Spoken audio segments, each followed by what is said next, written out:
reflection relationships. Yeah. Just the way the world is today. That's why it's called text message love letters. So is it from personal experiences then that you've drawn upon to fill that creative void? Yeah, that's what I would say. So can you tell us more about the EP? What can people expect from the EP? It's basically indie. It's like alternative indie pop. It's got a rock kind of vibe to it as well. It's just kind of tunes. They're just bangers, aren't they? And they're just they're definitely alternative. They're different from what you might have heard before. But if you're into bands like the Australian kind of music scene, we're influenced by a lot of the Australian bands that are coming out at the moment, like bands like Sticky Fingers, Ocean Alley, Lime Cordial.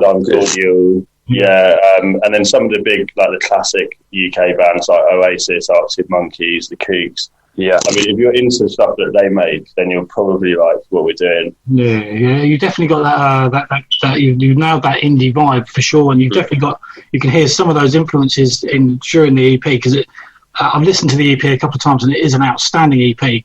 I believe you produced it yourselves as well.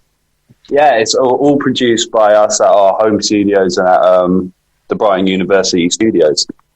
Yeah, I mean, we started off at the stables, didn't we? We've kind of done it all off our own equipment and stuff at the start, and then I'm enrolled at Brighton University. We've got really good studios down there, and we've done a lot of recording down there.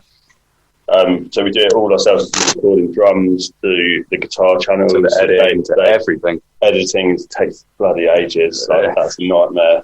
And we just mix it all ourselves, and it takes time, but we're really happy with how it's come out. And did you master it yourselves as well? Yeah, mixed and mastered all by ourselves. Do you think maybe you're in the wrong job? Yeah, maybe we could be making better money elsewhere. We were thinking about that. It takes so long. It takes so long to do it. It does. I just don't know how you could justify doing a good job for someone else without charging so much money. We've literally spent hours and hours and hours on this EP. It's an intense process to get it to that level. But do you now feel that you're going to reap the rewards because obviously the sound, the quality of the EP, the tracks are absolutely fantastic, but the sound quality as well is you've absolutely hit it spot on. It's almost it sounds professionally done. So to have done it off your own back, I think is truly remarkable, and to do such a great job as well. And to produce 4 absolutely cracking tracks. Which ones are your favourite? Which is your favourite track on the EP? I think, going back to what you said before, I mean, we've both studied at Brighton University. We've done degrees in music production, so we know what we're doing, and it's obviously like putting the time in to do it. I think this first one's been hard for us because we didn't know what our sound was going to be or where we were what angle we were really taking it to. It's been a bit of a shot in the dark for the first one, and it's kind of come together. I mean, for this one, I'd say my favourite track's probably Seen Your Face Before. I'm going to have to agree with you there. Yeah. It's got that kind of retro 70s vibe. And it's got the massive saxophone outro. That saxophone which at the end. It just brings it all home at the end. A guy called Adam Stiegel, who's brilliant. He plays in a few local bands that do a load of gigs around here, but he's great. So as Seen Your Face Before is your favourite track, should we play that next? Yeah, sounds good. Would you like to introduce it? Yeah, this next track is Seen Your Face Before.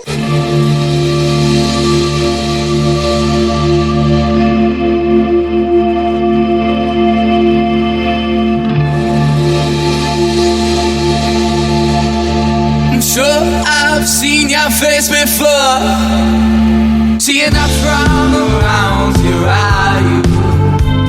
I'm sure I've seen you before, dancing on the dance floor, lost in the moonlight, swept away by the seas, watch the waves break down. So emotionally, so we know that you need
So that was TxtTalk with Seeing Your Face Before. I'm still here with Ed and Marcus.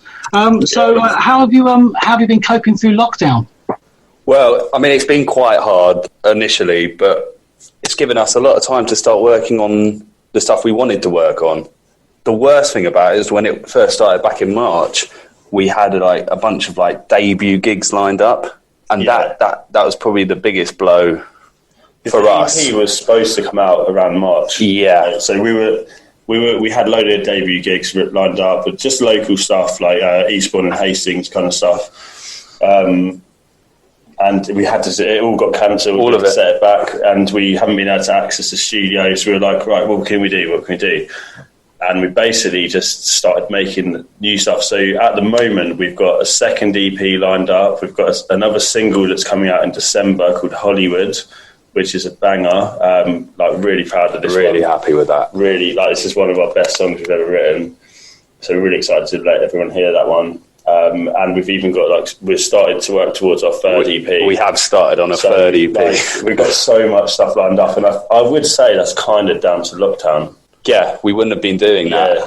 We would have just been focusing on... Would have been promoting, this EP. So in a way, it's kind of been a blessing in disguise. Yeah. Obviously, sad. Obviously, the situation's not great, but... You've used the time wisely. You've kind of you've kind of set the band up now for the next year ahead at least. Yeah, we were literally on video calls like every night, just sorting music out, like writing lyrics, writing songs, making like demo tracks that we can now build on because we're predominantly a studio band. We write the songs first and then we learn them. So we'll like make them like demos in the studio, and then sort of build on them, and then we'll learn them live. It's kind of been a blessing, I think. I think for a lot of bands, it would have been a struggle. Like they would have, especially with rehearsal and because a lot of bands write their songs whilst they're jamming. That riff's cool. Let's build that into there. Like we kind of do it the other way. Like it gave us a lot of time to just sit at our own little studios that we've got and just send files over, send ideas over, and just kind of work on it together. So is that going to be the new process now going forward, or are you going to be mixing it up? I don't know. I think we'd like to make. I think I'd like to go back to rehearsing as a band and jamming it out, and make it, because that would be different. And I think that would be like the fourth EP. But when we get to the that studio album. That'd be the studio album. We're not trying to release an album right now. We're trying to get some stuff out for people who follow us, can really like get into and bring out some singles and EPs and stuff before we really do a major project as such. They say that albums are now dead, that no one under the age of 30 really listens to a whole album anymore. So the EP and the single is the way forward. Is that something you will continue to do? I think so. I think we kind of said after this, because this first EP took so bloody long, right? We were like, we're just going to release singles after this. Like, we're not going to do EPs. But we kind of, I think like our songs that we've written, because we've written them at different stages, they kind of fit into the same brackets together. So we have got a couple of EPs lined up. Yeah. And it's better to release two separate EPs than... compile them all together on one album when it's different vibes. Yeah, because you got to imagine this first EP is great. The second EP is completely different, and the third EP is a complete left turn. Completely different. The third EP what we've got lined up is actually called "Here We Are."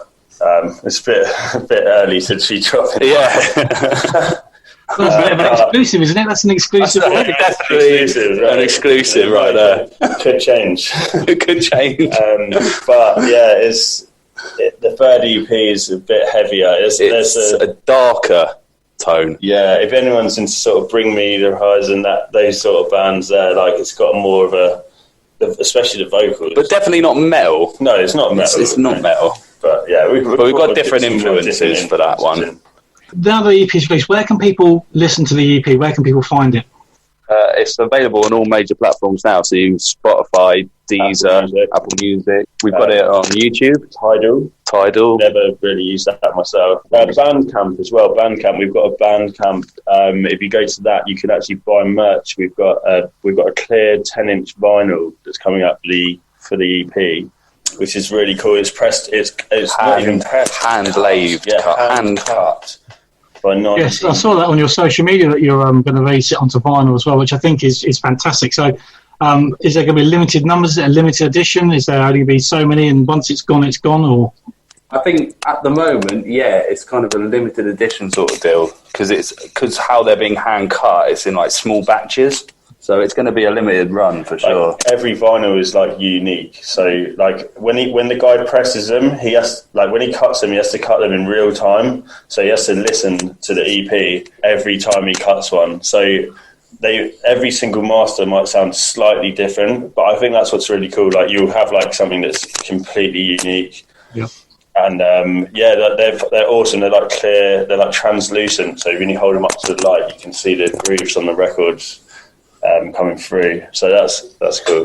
Well, you definitely sold it to me. I think I might even be purchasing one of them, to be honest. So yeah, we're selling them for like literally like non-profit. So they like what they cost us, we're giving them out at. So like, yeah, man, I'd definitely get them. We've got Marcus does all the artwork. For TxtTalk. So got a cool cover. It's got a cool. It looks sweet. It looks sweet. Yeah, it looks pretty sweet. And where can people find you on the socials? Right, it's Facebook, YouTube, and Instagram. That's TxtTalk Music. It's literally everything is / TxtTalk Music, and text is TXT Talk Music, and then obviously Instagram's at TxtTalk Music, TXT Talk Music. SoundCloud, we're on SoundCloud. TxtTalk Music. Yeah. Literally, I think we don't do Twitter. It's always TxtTalk Music. Yeah, it's a shame you don't do Twitter because Twitter's my biggest social media and it's by far the best.